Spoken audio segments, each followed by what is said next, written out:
Hello, everyone. Thanks for joining us for another wonderful Greekazon product review. These reviews we do are so the customer can get a little bit more knowledge about the products that we carry. We don't like just to do testimonials and typing in some text. We like to actually discuss it. We like to explain it to you. We like to try things. We feel like you'll get a little bit of a better feel for it. So here we are with an amazing product review in which my wonderful co-host Fotis Stamos is going to introduce to us. Go ahead, Foti. How are you? Yes, Ari, I'm great. You know, whenever I get to do these reviews, I'm doing good because I'm getting to enjoy the fruits of our labor. That's true. And So just so people know, he is talking about alcoholic beverage here, and that's why it's so wonderful. But why don't you tell us a little bit more about what you're going to be reviewing today? yes, in this segment, we're going to discuss and review Assyrtiko. Ooh. But not Assyrtiko from Santorini. Which is what everybody always thinks. I mean, when I hear Assyrtiko, I automatically assume it's from Santorini. We're going to take it to a different location. We're actually reviewing an Assyrtiko from the island of Crete. Ooh. The motherland. There you have it. So a little history, Ari, is that, believe it or not, Assyrtiko was actually brought to Crete by the Minoans back then. Way back. And it was planted in Crete for some time and is cultivated there for centuries. But through time and through, we're not going to get into all the history because since the Bronze Age and on, Greece had some difficulties, They went through a series of occupations. Their agriculture was suppressed. Their wine production was suppressed. So it wasn't, Greece has a very young wine culture. And what I mean by that is it wasn't until basically the 50s where Greece started to begin the revival of grape growing, farming, and then wine production in the late 60s. Oh, wow. So, and we could talk about this in another segment, but it's all because of the past years of suppression between world wars, Ottoman Empire, and so on and so on. But in any event, so Assyrtiko was brought to Crete. It was revived by the, thankful to all the local farmers that live in the Heraklion area and so forth.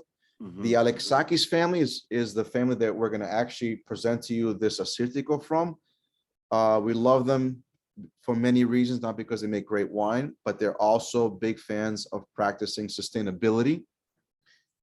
And a little bit about sustainability is the magic word, right? Magic word. For all of those that are listening, keep this in mind. You always want to look out for these terms: sustainability, green, organic, biodynamic. These are terms that are very, very important to us as consumers. And we're going to make it a little bit easier for you to find these wines because these are the wines that we carry. And we're going to be able to, I don't want to say too much, but in the future, we're going to make it much easier to identify and choose the wines that you put into your body. In a world where we're overwhelmed by selections, this is a selection that I want to, along with Ari, is to review for you. So this Assyrtiko, planted in a different location. Obviously, Santorini, being a volcanic island, has a whole different lineup of characteristics.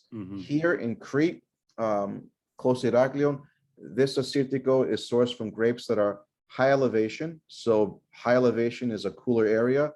But because the soil composition is a little different, Assyrtiko still has that unique essence of unique aromas. So there's a lot of minerality in this wine. I can smell it. You're like, what do you mean by minerality? It's just like something that reminds you of wet rocks. Have you ever had a wet rock? What? That's an interesting way to put it, but somehow in my head, it kind of makes sense. Maybe like when you were, I know what you mean. In your backyard, you got the hose and you sprayed it on a bunch of rocks that are around the area. Something that gets released from the aromas of wet rocks. I guess I could be wrong, but that's what comes to my mind.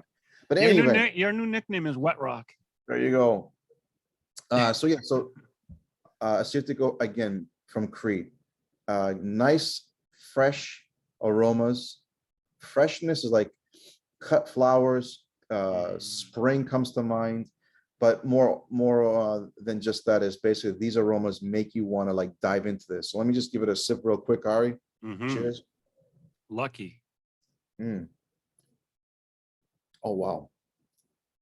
So you've got textures, you've got great ripe flavors. When I mean ripe, you know, flavors of like lemon, orange, and lime, all wrapped up into one, but ripe, like juiciness. Yeah. There's some texture here because what happens with this production here, Ari, is that they let the wine settle on the lees. Lees are basically the yeast. And when they leave the yeast in, not to get too technical, when they leave the yeast in a little longer, it creates more of a creamy texture. Creamy in the sense of texture, like how it just rolls off your palate. Clean finish. Again, a lot of the wines that we review that come from Greece that are white are always clean. Clean meaning that you can sip them, there's lots of flavor, and the finish just goes off really nice and easy. There's no lingering effects. There's no weirdness on the finish. A lot of wines today that are commercialized have really funky finishes. Here, there's nothing like that. Just straight fruit, textures, and clean finishes. This Assyrtiko is definitely something that will please your palate. It doesn't matter if it's summer, winter, fall, or spring. It definitely has a place in your glass for any different type of moods, foods. It's got good acidity.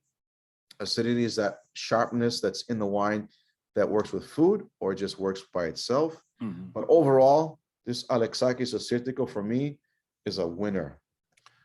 It sounds good. You describe it very well. I'm real jealous again. Can't wait to get my hands on some. And there you have it. Foti, as always. If I can add real quick why we love it, aside from we talked about sustainability, not only is it a well-made white wine, but the Alexakis family, we'll go back to sustainability. Farm organically, they recycle, they're all about the green factor, and they also are those that practice limited irrigation. Very little water goes into planting their vineyards because, again, hot days, cool nights, that provides overnight mist. That's what hydrates the grapes. So they don't need to use thousands, if not tons of gallons of water, which to us, that's a big deal when it comes to sustainability. It absolutely is a big deal. And we, tip our hats to everybody who practices this. Most of what we're reviewing nowadays, it falls under all these categories. And this one definitely does. Thank you, Foti, for describing it and talking about it. And thank you so much for drinking it in front of me. And it's available on our platform. So just type in the keywords, or if you're on the page, click the buy button, because this is one you don't want to miss. And the beauty of it too is it can be shipped right to your door. Right to your door. We love it. Thank you, Foti. Thank you guys for watching. Check out our other product reviews, and we will see you next time. Cheers. Cheers.